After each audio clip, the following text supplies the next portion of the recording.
Germany when it was two different Germanys? East and West. Yeah.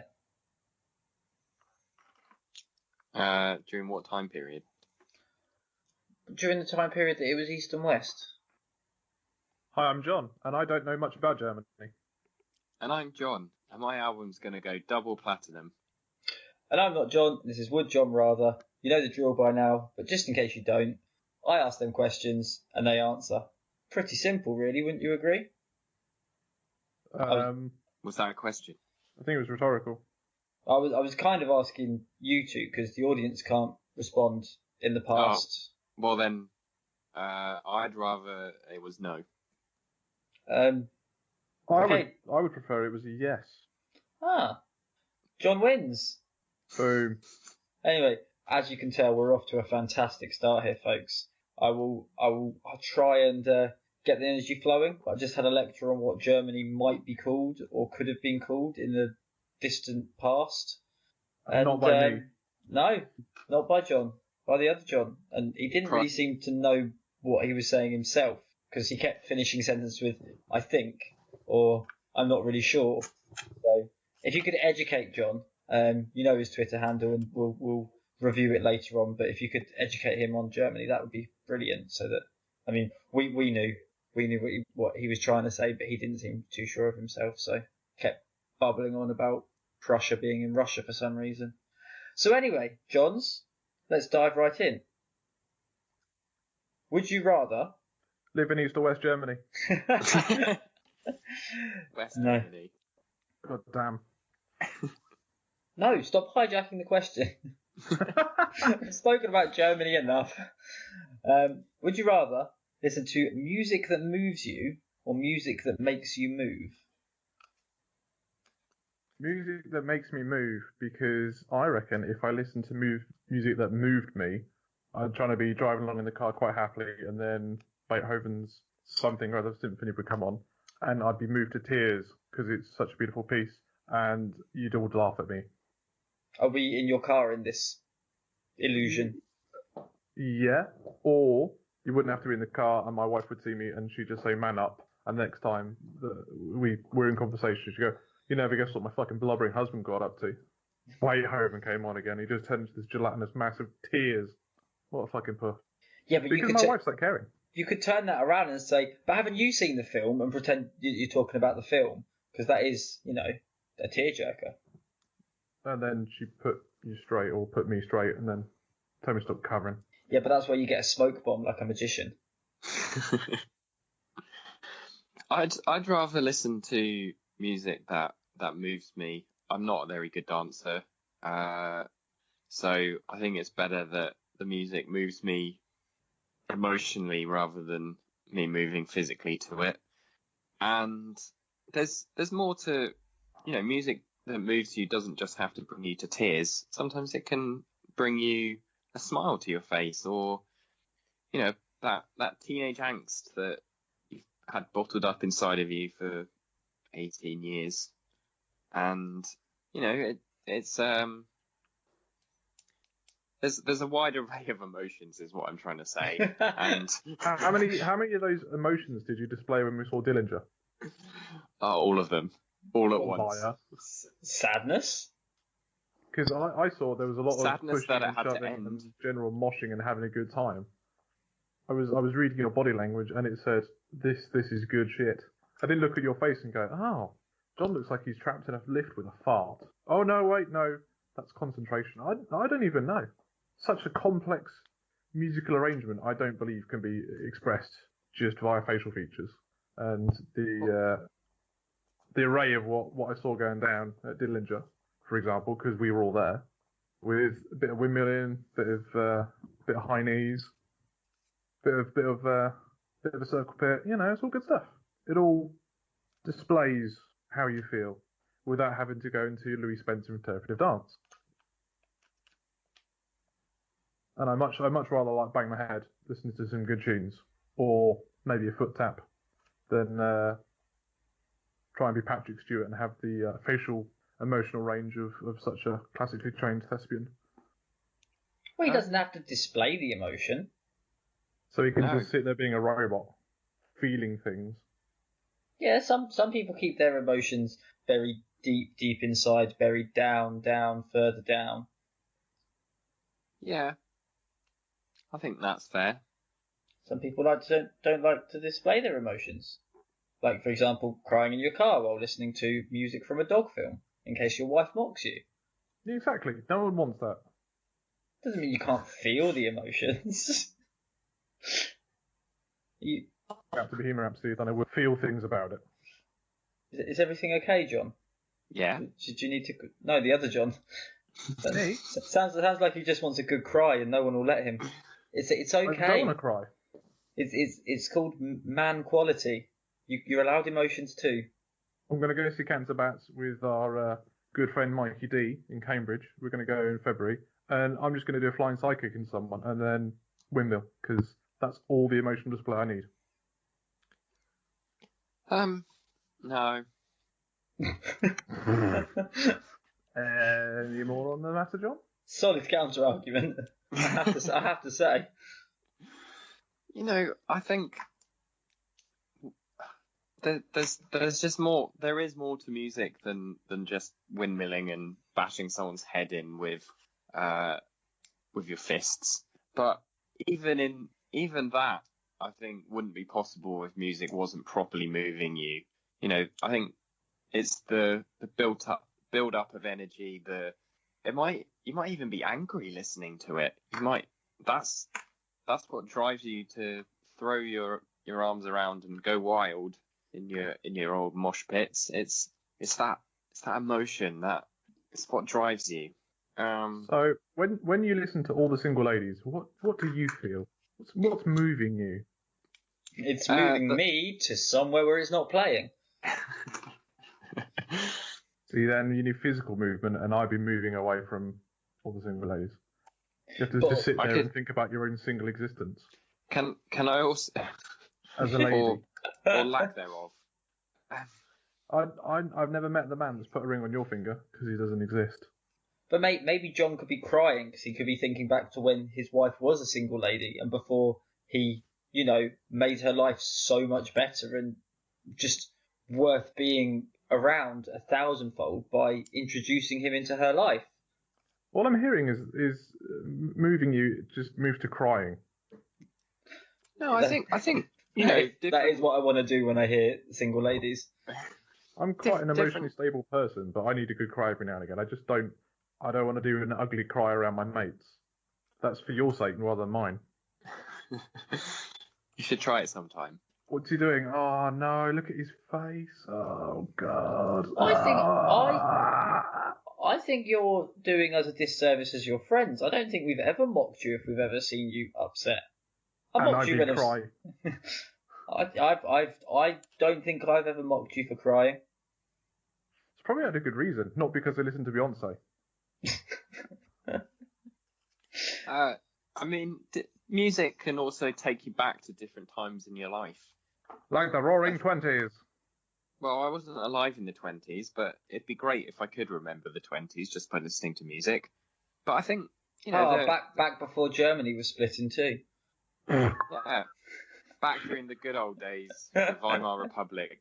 When all you want to do is jive, because that's what the music makes you want to do. Yeah. Come on, John. Just imagine how good driving would have been. Hang out with those flappers. Listening to a bit of Glenn Miller. Yeah, why not? Yeah.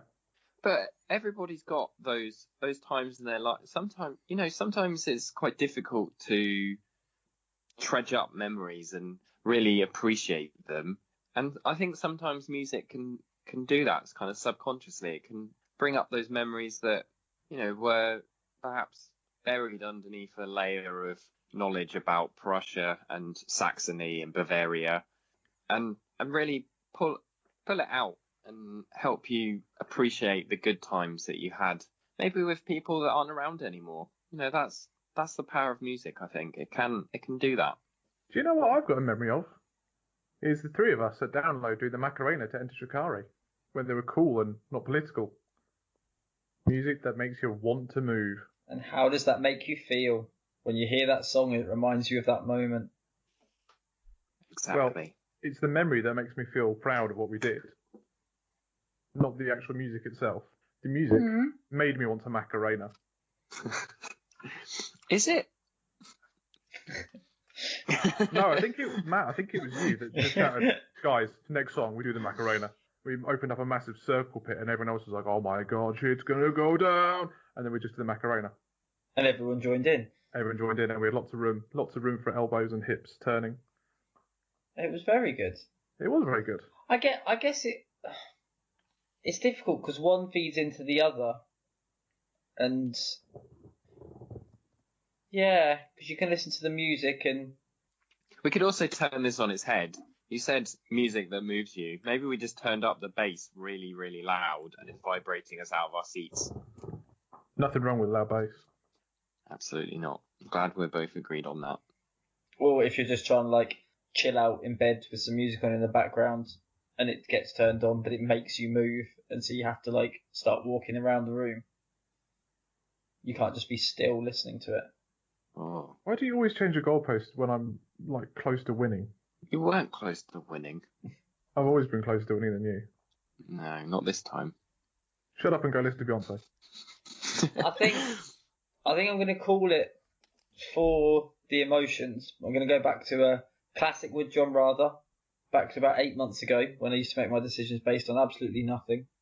But I think what we forget, we picked out some quite specific music. It was essentially Dillinger Escape Plan, Enter Shikari, and Beyonce. But the problem is there's a lot of music that's good that you just can't really dance to. And There's also a lot of music out there that doesn't make you feel anything, and you'd struggle to find a depth or an emotion or something to go with it. There's a lot of it that's just wadding to go in the charts. okay, There are I really moving pieces, though. They genuinely are. But there's also a lot that are just generated by a guy with a keyboard and a drum machine to make money. Okay, tell you what, John. Name me 5 songs. Try and keep them ones that I will have heard of. And I will tell you the emotion that I think I'd feel. And if I can't think of an emotion pretty damn sharp, I'll give you the win. Because I think every song I hear would convey some form of emotion with me. Okay, what is it? Something or other 4000, Zombie Nation. What does that make you feel? I have no idea what you're talking about. So confusion. Confusion. Hold on, right? Let me get Spotify up. Let me just have a quick flip through my random playlist for holiday. Riveting podcast stuff. You looking on Spotify, we're talking about music, and no one can listen to it. I think I was just getting a playlist up so I could pick some really unbiased tunes. Oh no, I know. It's my fault that I asked this question. Next week, folks, we all read a book on this podcast, but in our heads. I think you're actually. I think you're missing the point. Not every song even has to convey an emotion, even if it doesn't. The question was, would you rather listen to that or something that makes you move? Ride With Me by Nelly. How does that make you feel? Nostalgic. I'm going to do The Hump by Rizzle Kicks. Oh, it makes me jittery. Like, antsy. Gold Digger by Kanye West. Oh, that just makes me happy. Malibu by Miley Cyrus. Confusion. LDN by Lily Allen. Disappointment. No, sort of. Leave Lily Allen alone, you bastard. I really like Lily Allen. See, Lily Allen just reminds me of the very first thing I listened to when I moved in. Set up my sound system. I said to my mum, "What should we listen to while we unpack the car?" Very first year, and she went, "Let's listen to Lily Allen." And I remember going, "Well, this is how my new housemates are going to judge me for the very first time," and I really enjoyed it. So every time I hear Lily Allen, I think of that moment, and it was just full of excitement and wonder of, "Oh my God, I'm a student. I did it." And then I dropped out 3 months later, but we glossed over that bit. Okay, Fireball by Pitbull. Come on, just let it go. Let me win. Yeah, no. I'm going to go. I'd rather listen to music that makes me feel emotion because I don't really dance that much anymore. And most of the time when I do dance, it's kind of because I'm forced to. You've changed. I have changed. I don't even mosh anymore. I don't even know you anymore. I like to stand at the back and appreciate the music for what it is. I think that's what it's about. And you're telling me that coming soon, DJ Klingfilm, when he releases his It's Easy to Rock a Rhyme, you're not going to be filled with more emotion than urge to dance.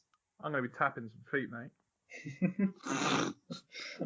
And that'll be an interesting tap to just see how in time it's going to be. It's going to be perfectly in time because I'm still trying to do the drums for it. Amazing. For anyone that was paying attention last week, we are in the process of putting this together. John is slowly learning the song. I've written the song. John's producing the beats. And when we finally got it all together, I'll edit it together to make sure that it's listenable to. In time. Yeah. Well, that was an extremely disappointing question, which I thought was going to be quite good, so I can only apologise. Shall we do Twitters and pretend like it didn't happen? Yeah, can do. If you want to contact me, I am at John Would Rather. No H's, because H is for harder, and why try harder when you can work smarter? And you can contact me through test tubes. And I'm not even going to ask this week. I'm just not. I'm going to tell you that you can tweet at the main account at WoodJRather and tell us, do you prefer to feel things or do you prefer to move things? Are you a human or are you a forklift? Something that doesn't feel and that lifts stuff and moves stuff. Well, there we go. Now all of the people who think that forklift are people too aren't fans of us anymore. Forklift is not a gender. It's a way of life. That is the hill on which I will die. Forklift is not a gender. I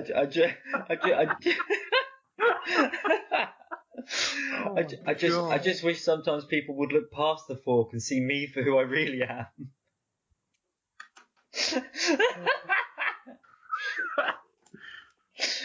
Oh. I'm going to start creating thumbnails on Instagram again because I need to for that. Fantastic. So, are you ready for question 2? I think we should Twitters again because that was the best bit of the show so far. We'll just keep telling people our Twitters and just keep comparing genders to machinery. Maybe we can find out what this test tube nonsense is about. No, you know what? I don't want to know. After just trying to ask a simple question about Germany, I'm worried what the explanation of that's going to be. So, would you rather dine with Hannibal Lecter or cook with Hannibal Lecter? I'd rather dine with Hannibal Lecter. One of my favourite roast joints is pork, and I hear that human tastes a bit like pork. Who from? Hey? Who from? Or who did I hear that pork tastes like human? Yeah. Well, You heard it from the internet. From the guy that eats people. Oh, okay. So, I think if we can find some willing participants, I think that would just be better than being eaten. Nobody said anything about being eaten. Yeah, but he'll get carried away, and then you'll end up in the stew. I think putting human into a stew would just be a waste of human. I'm not tough enough to be in a stew. I reckon I'm pretty tender. For dinner tonight is pulled John anyone? Barbecue pulled John? Does Hannibal Lecter have to pull me off before he serves me? Oh. Ooh. That's getting cut out. That's horrible. I don't know even why I said that. Me neither. Oh, there's nothing worse than imagining you being cooked in your own juices. in my own brine. Oh, glazed yourself. That's why I'd rather cook with him, because I need all my limbs and all my organs to be able to stand next to him and learn how to get some real genuine baby back ribs cooked properly. And anyway, I've already declared my love for cooking because my wife doesn't. Doesn't love your cooking. Well, that doesn't cook. It's always me. So yeah, I could learn stuff because it's all fancy stuff. It's all really good fundamentals. He's a very, very good chef. The fact he uses human beings and people don't realise is a tribute to how good he is. Hmm? I think I'd be more scared about cooking with Gordon Ramsay. I think he might proverbially bite my head off. Not physically, because that's impossible.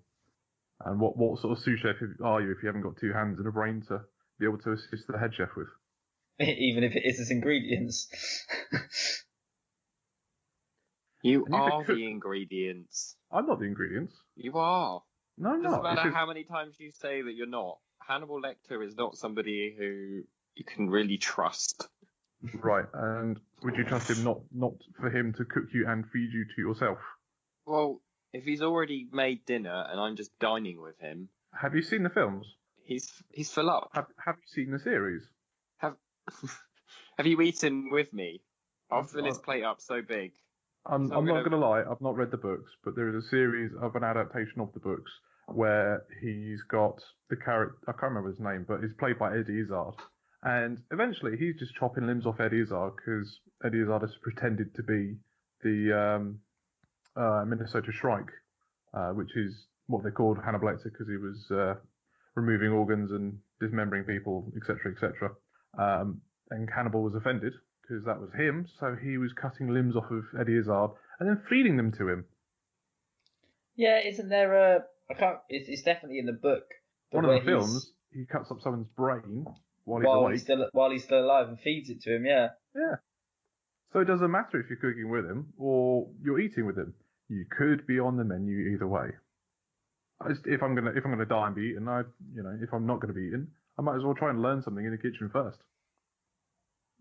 Both very interesting points. I mean, I guess for me, the way I thought it would go is if you're cooking with Hannibal Lecter, you're probably cooking people. If you're dining with Hannibal Lecter, you're probably eating people. Chef's perks. I'm gonna have a little nibble on the side to make sure everything's all right. So I'll be eating people and cooking people. Oh, okay. So you've gone for the full experience. Yeah. Oh, okay. I imagine he's like a celebrity chef, and he'll show you how to cook things properly, and then you can have a little morsel on the side to go, oh yes, I've cooked that very nicely.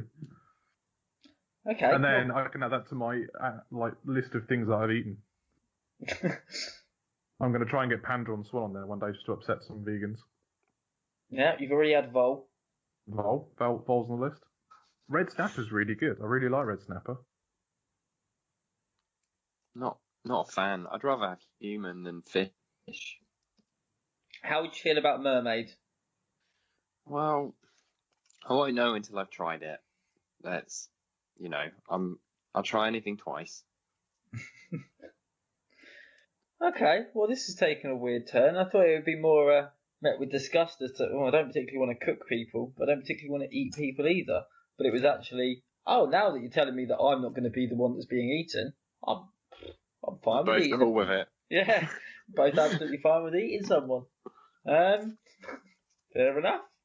Given the opportunity, wouldn't you try human? Oh, God, yes, but I thought I was a bit more unhinged than both of you. This podcast does weird stuff to you. I'm not going to lie. I mean, I'm not going to. Let's just clarify that, just for anyone that's curious. I don't intend on eating anybody. With some nice fava beans.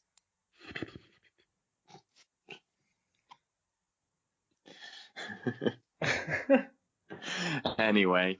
I'm a little bit worried. We might be incriminating ourselves. We might be putting it on the internet. If one of us mysteriously disappears, there's a lot of evidence to suggest that the other two have murdered them off and eaten them.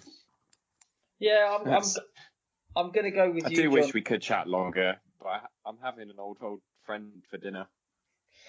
I'm going to call it with John just because you both made it weird. And at least with John cooking, he's being a bit more ambitious rather than just... I'm gaining a life skill, the more you know. Fine.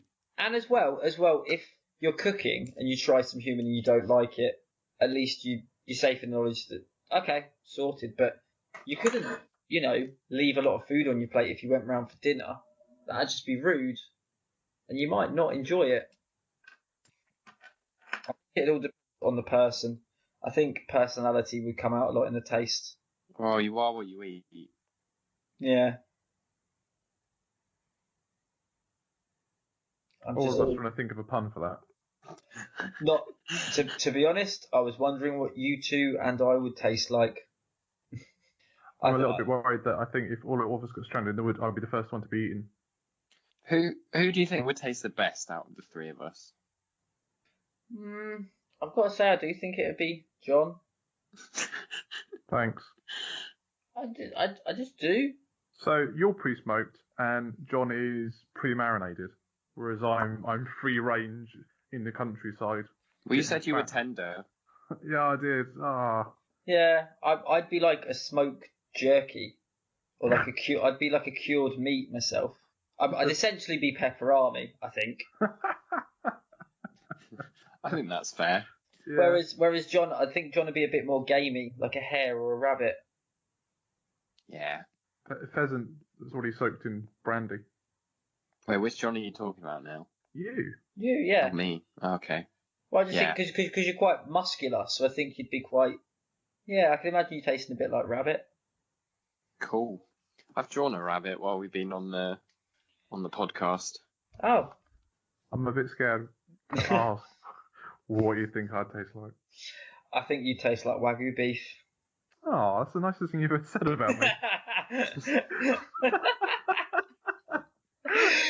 if we ever do merch, that's the first T-shirt. I taste like Wagyu beef. Oh, I bet you wish you thought of that years ago. Imagine how smooth a chatter blind that would have been. I taste like Wagyu beef. Oh. Wow, okay.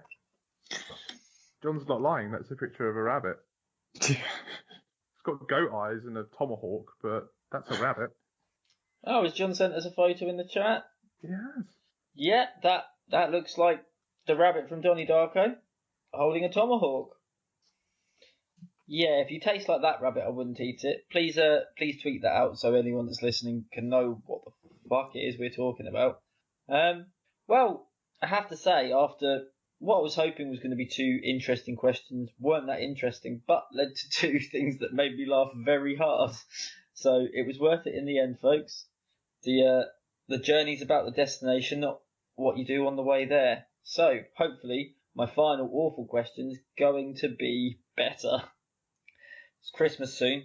In fact, when this goes live, it'll be Christmas in pretty much a week. So, would you rather decorate with tinsel or bunting? Bunting. I'm so glad you said that. Fucking tinsel's way better. Why? Because it is. Oh, right, okay, well, John wins then. It is like the definition of Christmas. You've got bunting for what, your jubilee and your garden party is a bit hoity-toity. Fucking tinsel is brilliant because it doesn't matter who you are, where you come from, everyone's got tinsel. We haven't got any tinsel in the hotel. I went shopping with one of the girls. I was the money and tried to keep her reined in, and she was the one who loves Christmas. And twice I picked up tinsel and said, "You got to have tinsel for Christmas." And she went, "I hate tinsel." And we weren't allowed to buy any. Well, then you should definitely stick with me because you were unfortunately let down by your staff. Who's to say that I like tinsel? Well, you should. Tinsel's awesome. I'm staring at tinsel right now. It's making me so happy. It is like one of the defining things of Christmas is having tinsel. You don't have tinsel any other time of the year. Bunting is just generic celebration. And some people get really hoity-toity about it and like, oh, it's handmade. Oh, look, I spent hours doing it. And you look at it, it's just some gingham cloth in a fucking triangle. And then there's other people that buy it and it looks amazing, but then you find out how much it costs. Tinsel is not expensive. That's one of the wonderful things about it. You can throw it at anything and it becomes Christmassy. Even your mundane things in life. We put it all over our banisters one year because we had too much of it. And it made the hallway look Christmassy. I never thought you could make a hallway look Christmassy.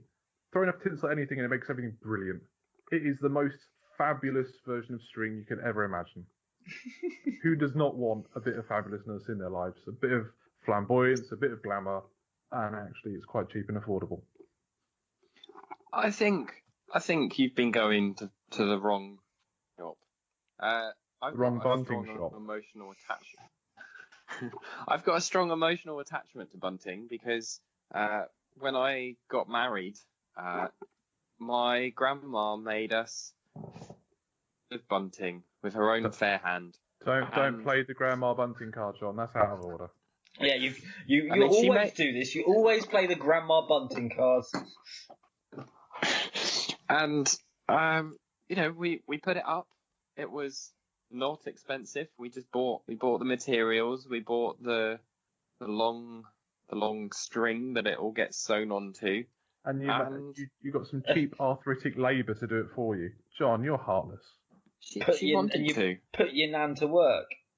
Well, my wife was also put to work making some of it. She contributed, and it was a beautiful day. It was probably one of the most beautiful spectacles I've ever seen. I mean, it was certainly the happiest day, and I can only imagine that was down to the bunting. Okay, that's very nice, John. What other occasions have you used bunting for? Well, anything. Such as? Birthday parties, school fetes. You brought me back. Have you been to? I went to a lot when I was at primary school. We used to have a stall where you could throw a bucket of water and it dropped on top of your teeth. Just more emotional attachment to this bunting. It's just It's one of the greatest. We talked about music dragging up beautiful memories, but no, it's bunting. But is that necessarily the bunting, or is it because of? I mean, it could have been anything that. Oh no, your grandma.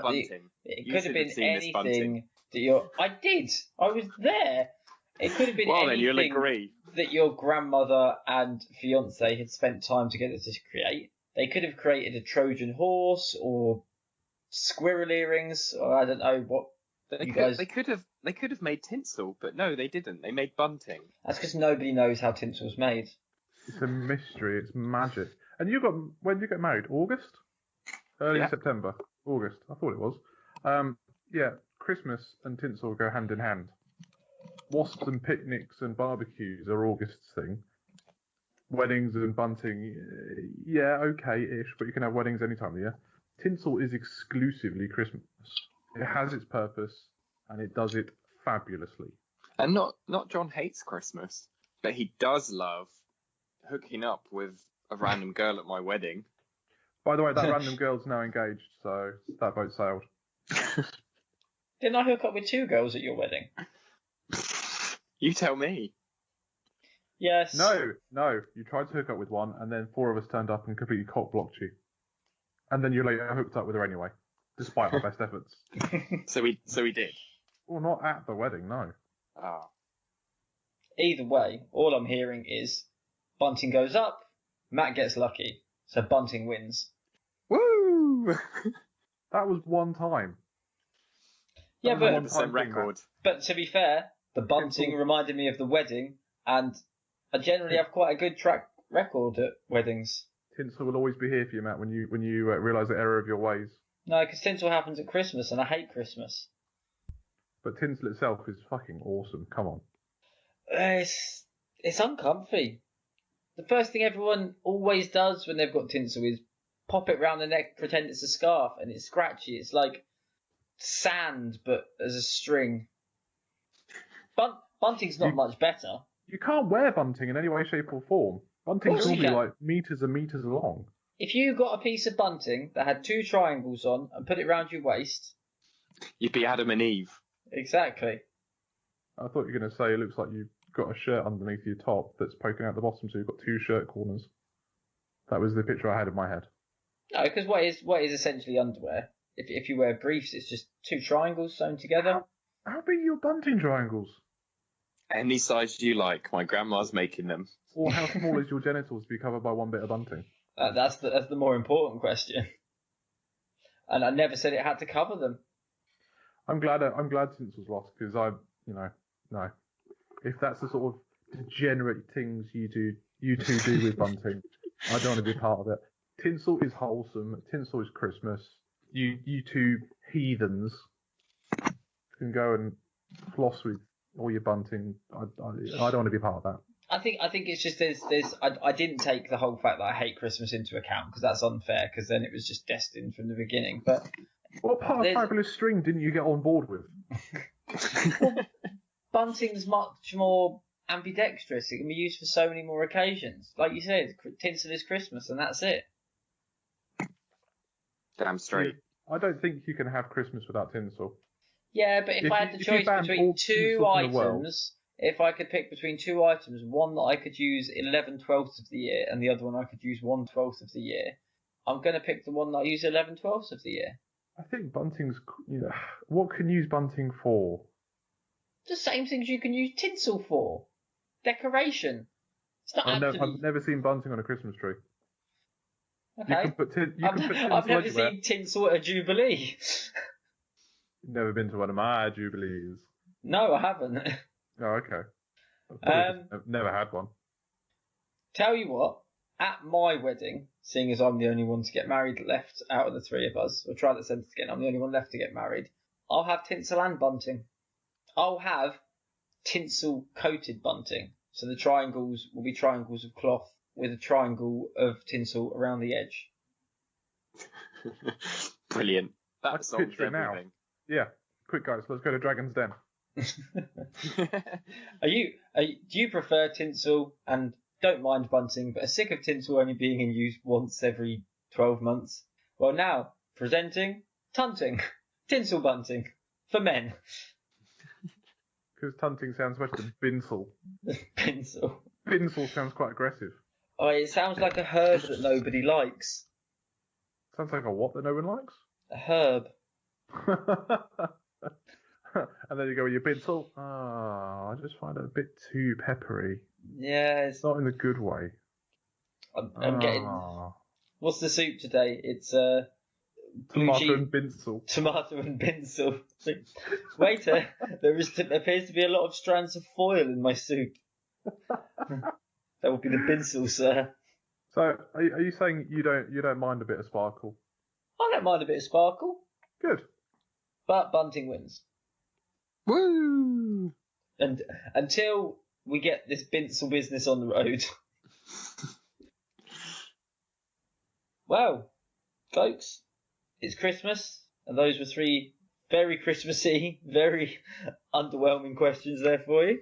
But it did give us such classics as forklift is not a gender, John tastes like Wagyu beef, and tomato and binsel soup. So, as long as it made you chuckle 3 times in the last 40 minutes or however long it's been, then, you won't listen to us again. So one laugh at every 13 minutes. Yay! It's been a pleasure having you all as fans, and, well, we've had a good run. This has been Wood John Rather, and I wish I taste like Wagyu beef. I've been John, and I've not got tinselitis. I've been John, and our smiles per hour have to go up from here. Next week it's Christmas, folks. Brace yourselves. And John's asking questions. What better gift could you ask for? Oh, Merry Christmas, everyone. Oh, look forward to being released on Christmas Eve. Some very interesting questions, of which I vow now Jonathan and I will end up shouting at each other. Almost certainly. Absolutely. Possibly because I've driven down to him since then and taken a chunk out of his arm because he sounds delicious. Find out next week. Bye!